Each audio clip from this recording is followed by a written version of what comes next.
You're listening to the Biz Babes with Soul podcast with your host, Melody Spencer, a show where female entrepreneurs get radically honest about life and business. Today's episode is sponsored by Swiftly Social Digital Marketing. Swiftly Social helps people create a heart-centered digital marketing and Facebook ads strategy that gets you results. For a free video tutorial on how to grow your Facebook following by 10,000 or more, visit swiftlysocial.com.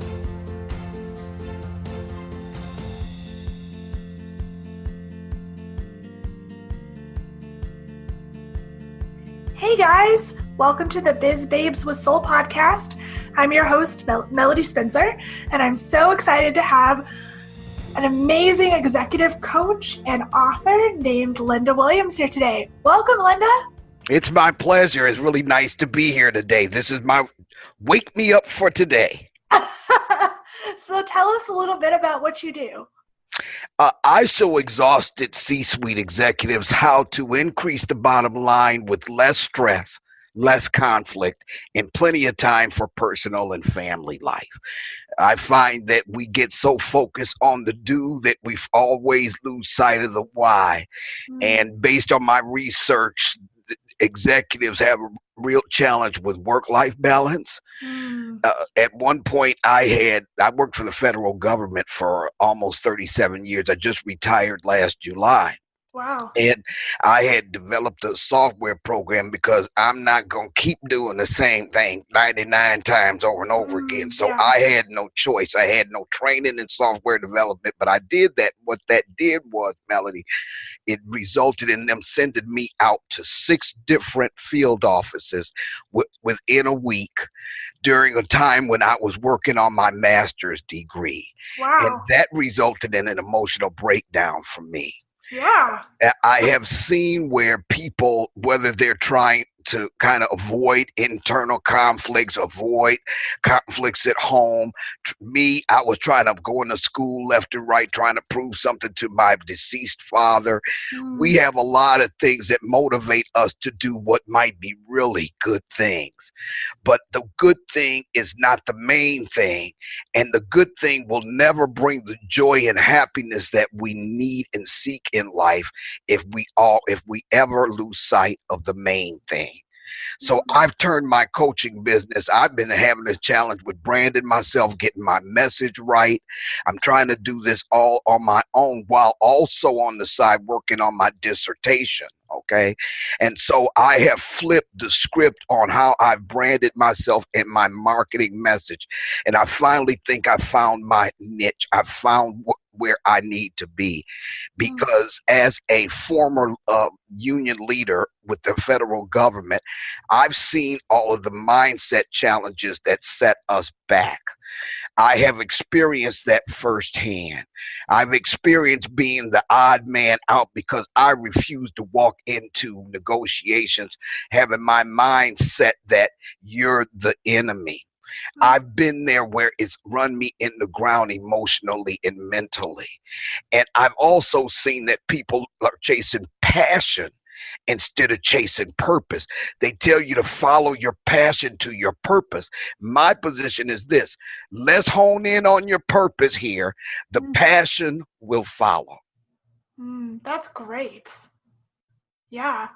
So how did you decide to leave your government career and start this journey? Well, I began this journey a few years before I finally retired.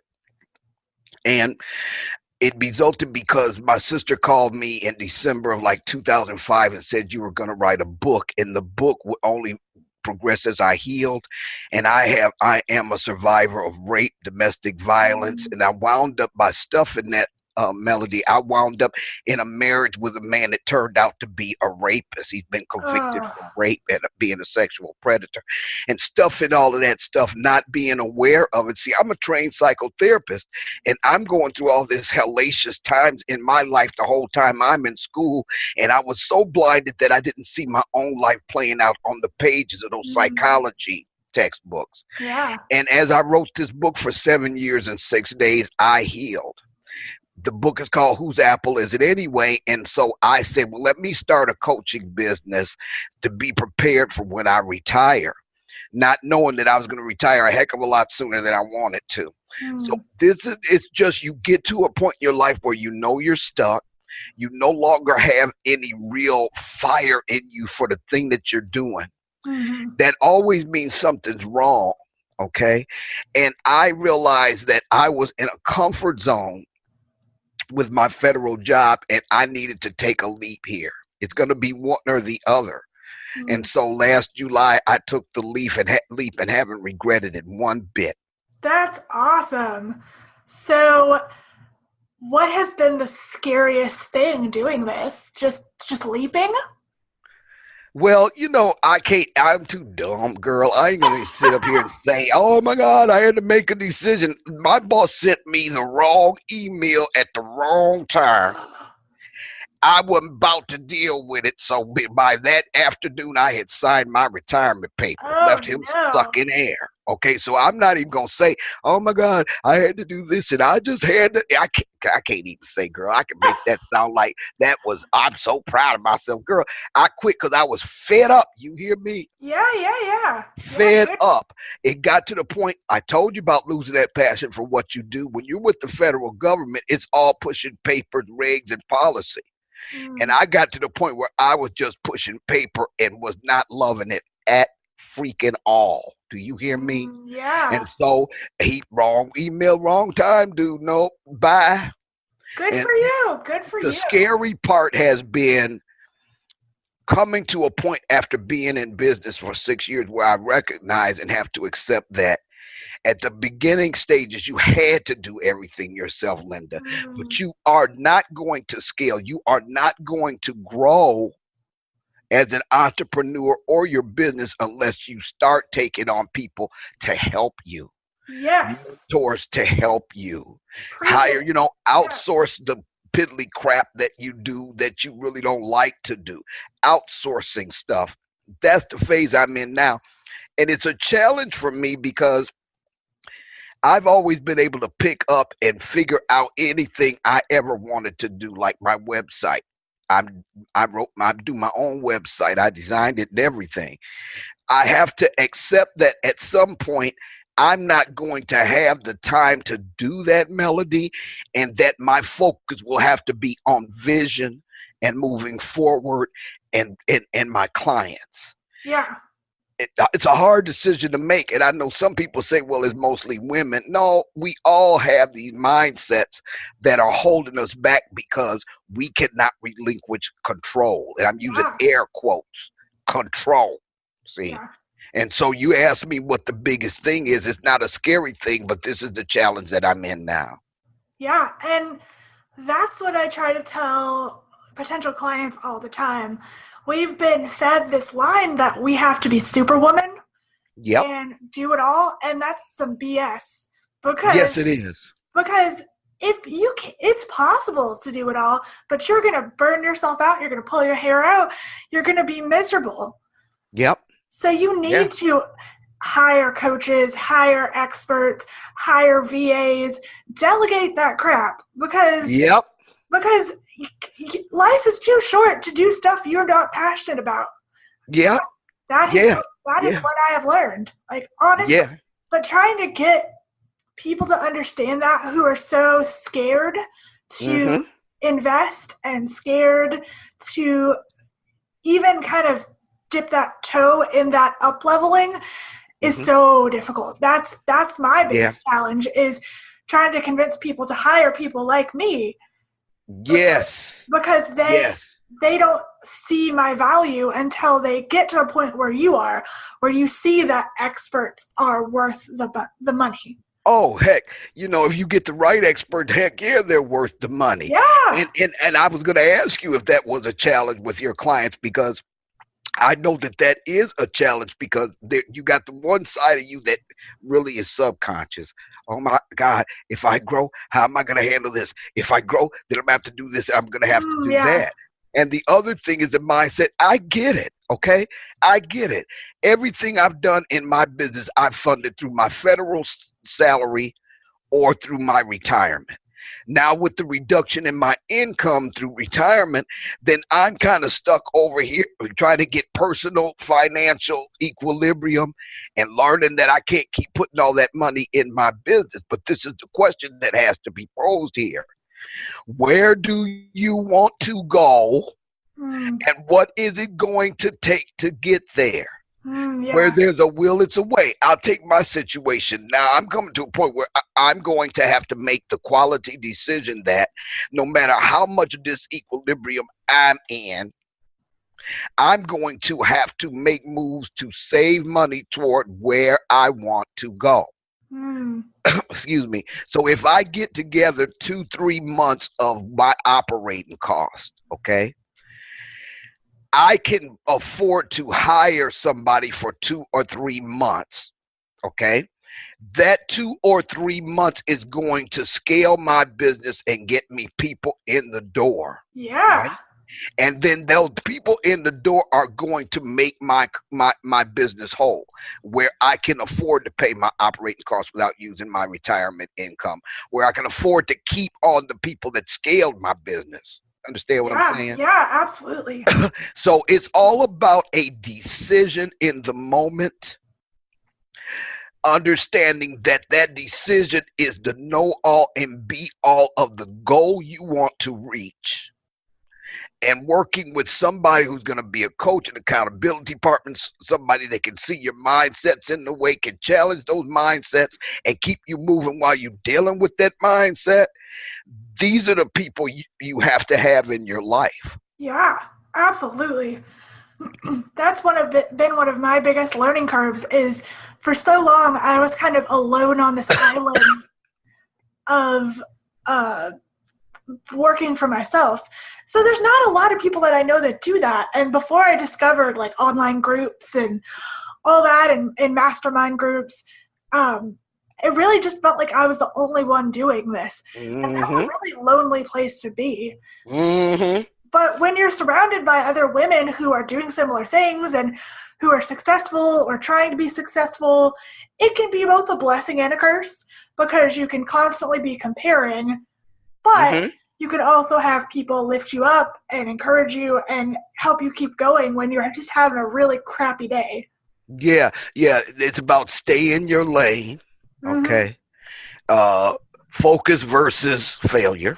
Yeah. Okay. And understanding that nothing's ever accomplished by a team of one. Yeah. So you have to be aware of how your life experiences have altered your mindset about things. For instance, I had some molestation, and as I told you, I'm a survivor of rape. What happens to women in my professional experience as a psychotherapist is that you start developing control issues.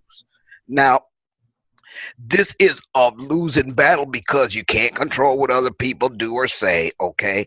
But you have a false sense of being able to control your surroundings.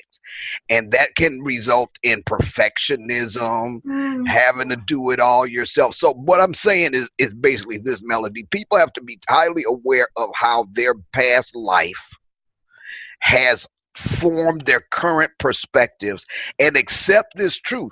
Just because you see it that way don't mean it is that way. Yeah. And then you need outside people who are truthful, trusted others to be able to show you the things you don't see about yourself. Yeah. Okay?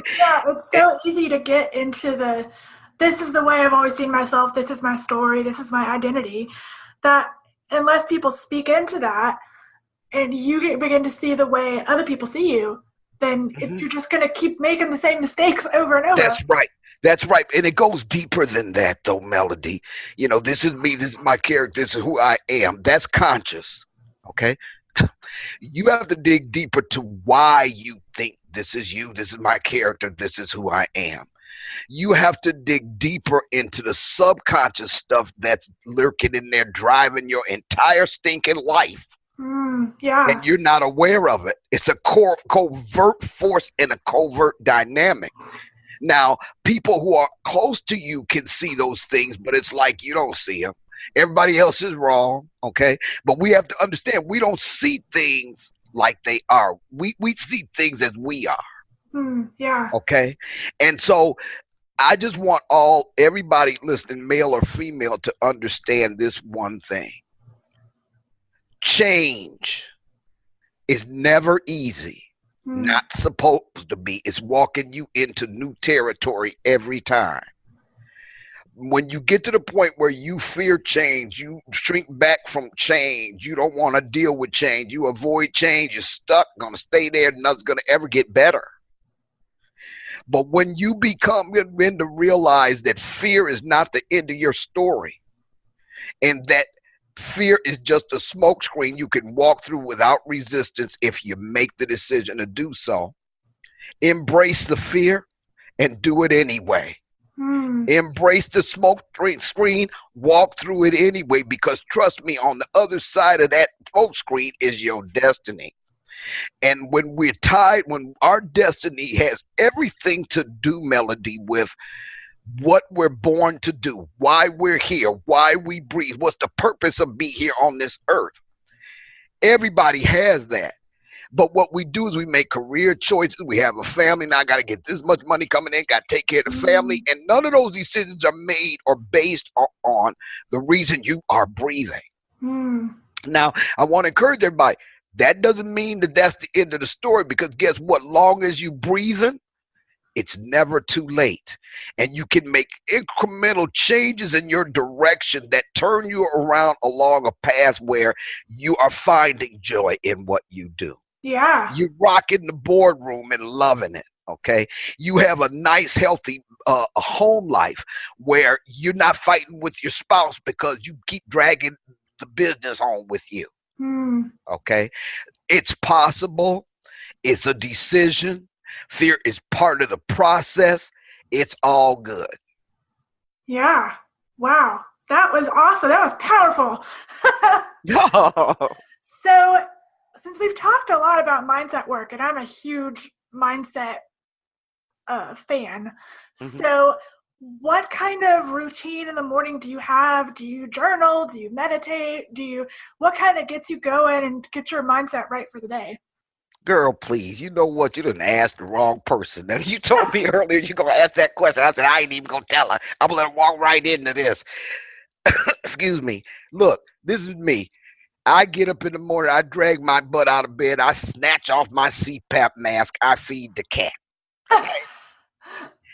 And then I grab my coffee. Now, as far as me having a routine, I've never been a routine type of person. It's one of my downfalls. This is supposed to be authentic and open. Oh, yeah, it's one of my downfalls. I have never been able to get my mind situated where I can even write an outline. An outline is going to send me to the nut house. Something that simple organization-wise is a challenge for me. Now, let me tell you what's weird about that. You were talking about how people see us differently. Anybody that knows me from family or otherwise keep calling me highly organized. Get a clue. You hear me? I mean, for the last 7 years of my federal job, I worked out of my home office. So I could roll out of bed, roll down the hall in my robe, no makeup, and do my thing. So I don't have a routine. But since you give me the opening, let me say this. I thank God Almighty that I can hear him. And to understand that in the little shifts, like you back in April, waking up and you call it following your intuition, start a podcast. You jump right on that. Nobody gets a doggone podcast up and running and over 20 interviews in the can within a month of waking up deciding that's what they're going to do. You understand what I'm saying? Yeah. And so that showed a lot of powerful determination on your part, and you really went at it. My life, I've always lived it with, as I get this, what you call intuition, I call it hearing God's voice. Then I just do those little things. I just do a little bit there, a little bit here, and it walks me right into powerful things. Yeah, absolutely. You know, so I'm not saying I'm right, y'all. Anybody listening to this, I ain't saying nobody need to live their life like this, but I will say that I do need to get more structure in my routine. I think that's one of the things that's holding my business back. Yeah, I would say, as someone who's added in more of a routine in the morning and the evening to my life, it's drastically changed my business and how I see myself. Uh-huh. So I definitely think if you want to start doing that, go for it because it really helps. Oh yeah, yeah. And people gotta get their sleep. Oh yeah, I'm all about Okay. sleep. My They husband gotta makes get makes their fun of sleep. me because I go to bed at like 9:30, like an old lady. That's good. That's good. But I love sleep. Yeah, you've done that all your life. You're gonna get Yeah, into bed. I don't care what the world's doing. It'll be there when I wake up, and anything I missed, oh well. yeah. But you gotta get your sleep. You cannot be focused on no sleep. You cannot be settled and centered emotionally with no sleep. I tell people that all the time. Look, look, I'm 61 years old, okay? I'm gonna have to get my rest. My days in the 20 where my behind was sitting up, staying up all night in the recording Mm, studio, get an hour sleep, go to work all day. I could do that in my 20s. And it still didn't do my health any good. mm-mm. But as you get older, you got to get your sleep. So people have got to get their sleep. And I really, even though I'm not doing it since we're being authentic here, get a routine going on in your life so that if you can train yourself for that to just be a part of who you are. That thing about getting up in the morning, having time to meditate, pray, whatever, just sit quietly and listen to God, that Mm-hmm. kind of thing. It really, I'm right with you. When I was doing that, it set the tone for my entire life. Mm-hmm. But I'm glad you had an honest answer because some people have been really honest too, and they've said, I'm too busy, or I have kids, or, I'm just lazy. So it's good Hmm. that you said that Hmm. because we're all about being honest and open, and not Right. everybody has a routine. Last year, Hmm. I didn't have a routine. I had to drag myself out of bed. Okay. But, Wow. like I told my coach, I said, this is my Oprah year. This is my live my best life year. So I'm Yes. trying to Yes. redo everything in my life so that I have Wow. better relationships, better Yes. connections, better business, better Yes. habits, everything. So Yes. Yes. And at the end of the year, you will see the fruits of all of that. yeah, I hope. You will. You will. Trust me. So, do you have any advice for a woman who might be listening who wants to start her own business or wants to leave her 9 to 5? Oh my God. Okay, look, this is the deal.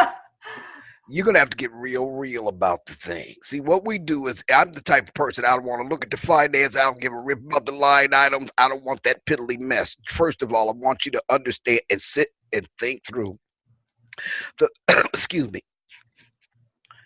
the things that I'm going to say that again.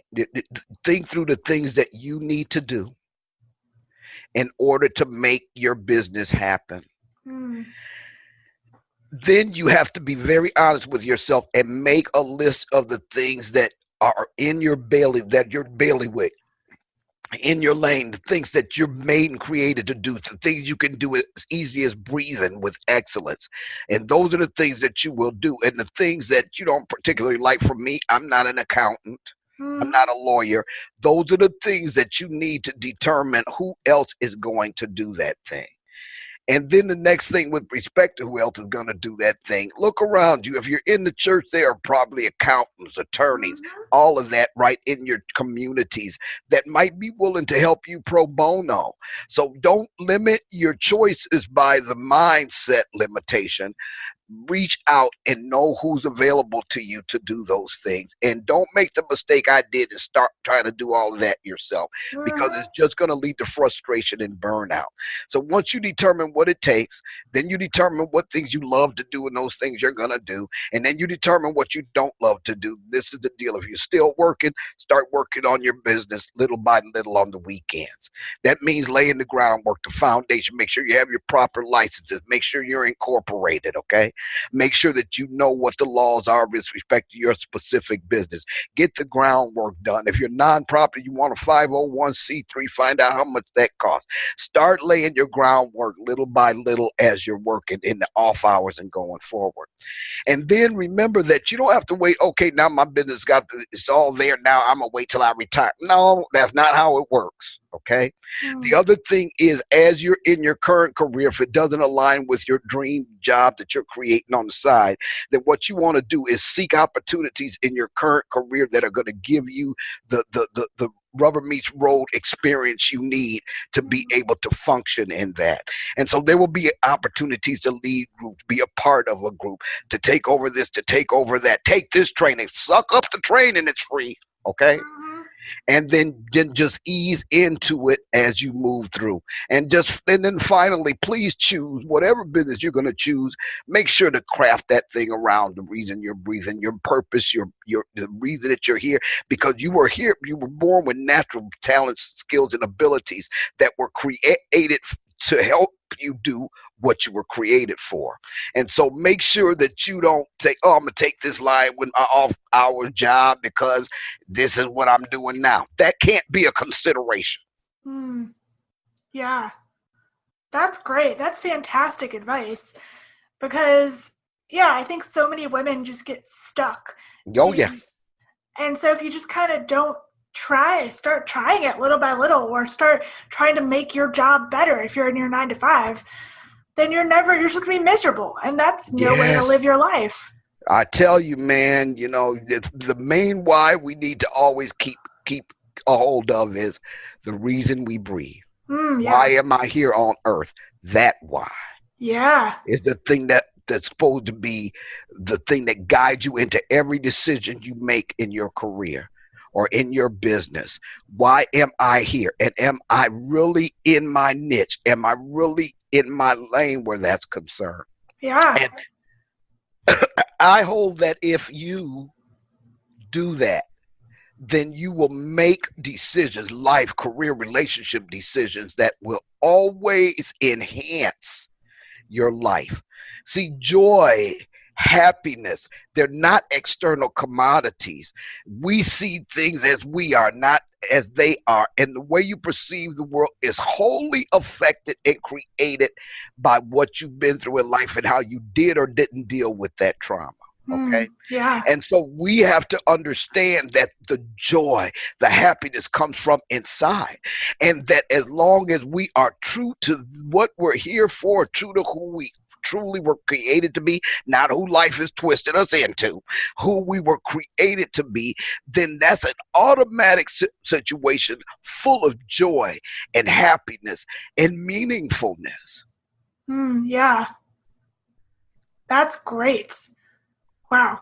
So, switching gears, if anyone wants to get in touch with you, to work with you, how can they get in touch with you? It's a one-stop shop. WHOSEAPPLE.org. That's whosapple.org. You can Google Who's Apple. You can Google Linda F. Williams. I'm all over Google. Just try to find me there. Go to LinkedIn. You can find me anywhere, but you can never miss with whosapple.org. It's a one-stop shop to see about the book and everything. Fantastic. I encourage everybody to just come see me if you're just having some of the challenges that we talked about today. Yeah, you guys definitely should. Linda is incredible, and I'm so excited that we had this conversation. This is really going to be powerful for people, I think. It was powerful for me, so thank you so much. It's been my honor. My honor. Well, thank you guys for listening, and I hope you enjoy and you have a great day. Bye, guys.